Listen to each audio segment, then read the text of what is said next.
Senhoras e senhores, dando início ao painel 2, Educação Financeira na América Latina e Caribe, já compondo a mesa a moderadora, a senhora Diana Mejia, do Banco de Desenvolvimento da América Latina, CAF. E também compondo a mesa a senhora Flore-Anne, da OCDE, que fará a palestra que tem como tema uma prévia dos resultados da pesquisa sobre políticas e programas de educação financeira na América Latina e Caribe. Também compondo a mesa, senhor Daniel Calderon Taramona, do Development Bank of Peru, COFID, a senhora Maud Chalamet e a senhora Leidmar Werneck, da Soluções Inclusivas, e também senhor Guilherme Lichande, do MGov. Passamos então a palavra à senhora Flore-Anne para a sua palestra. Muchas gracias, Dinah. Bon dia again. I promise that I won't be long. Actually, we wanted to give you a first flavor of the result of a survey that we are conducting in Latin America and the Caribbean.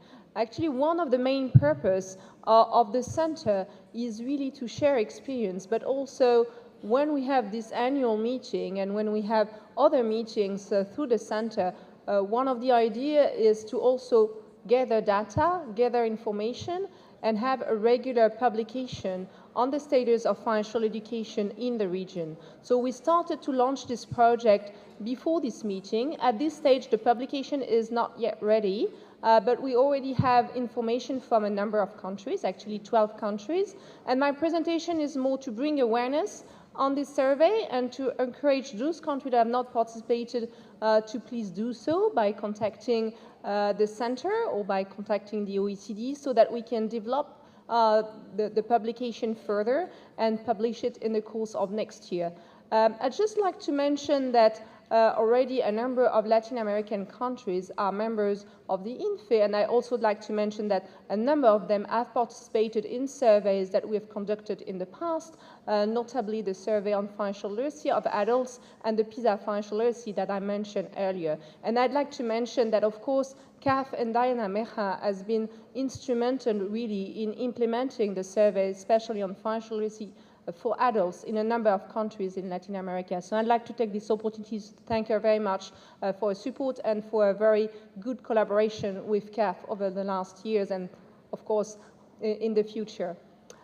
Briefly, for the survey, as I mentioned, we have answered so far from 12 countries, and they are mentioned on the screen. You will see that many countries in the Caribbean in particular are missing, but there are a number of Latin American countries that are also missing. So I would like to encourage institutions from these countries to, of course, complete the questionnaire that has been sent to them. And if the questionnaire has not reached your institution, you can also contact us during this meeting. Sorry, too fast. I'd like also to mention that it's not the first time that a report and a survey is being conducted on financial education in Latin America. Actually, CAF implemented a survey and we developed a joint publication back in 2013. So this new survey is an opportunity to track progress of the situation in Latin America and also to include the Caribbean. The first highlight of this survey indicate that financial education is certainly one of the priority in the region, but there is certainly still a lack of measurement of the level of financial literacy of the population. So certainly measuring financial literacy level will continue to be one of the key areas where improvement is needed, and certainly we rely on CAF and other partners and the center for this to happen. The survey also highlights that in terms of financial inclusion, there are improvements in terms of the level of inclusion in the region, but also raising a number of issues, as was highlighted in the previous panel, issues around too easy access to credit, for example. One good news that we noticed from the result of this survey is that financial consumer protection seems to be a high priority in a number of countries in the region, which is certainly something that we welcome at the OECD because we do believe that financial access and financial education cannot be effective and truly protect consumer without a proper consumer protection framework. One of the other interesting findings is that some countries think that especially the development of digital financial services is bringing new challenge to the consumer protection environment and to the financial education policies, and that those should maybe be adapted to the fact that the financial landscape is increasingly digital. So something to be followed on, and that we are really aiming at developing in the final publication. A few graphs just to show you the first result of the survey. As I mentioned, the availability on data on financial literacy level is only present in 5 countries out of the 12 that have responded to the survey. But we see that a number of institutions in those countries already have a mandate on financial education, which is a really good start to make sure that this policy is taken seriously. Another area that is interesting is that a number of these countries are trying to develop coordinated approach that include financial education, but probably not only. They also include financial inclusion and financial consumer protection.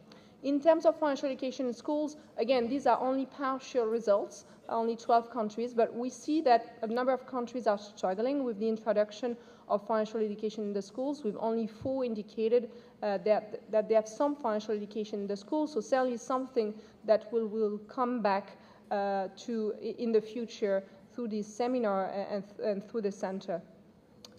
Financial inclusion, as I mentioned, the availability of data is much more obvious in the financial inclusion sphere than in the financial education one for the moment, and we see that a number of countries have established financial inclusion framework per se that sometimes include financial education.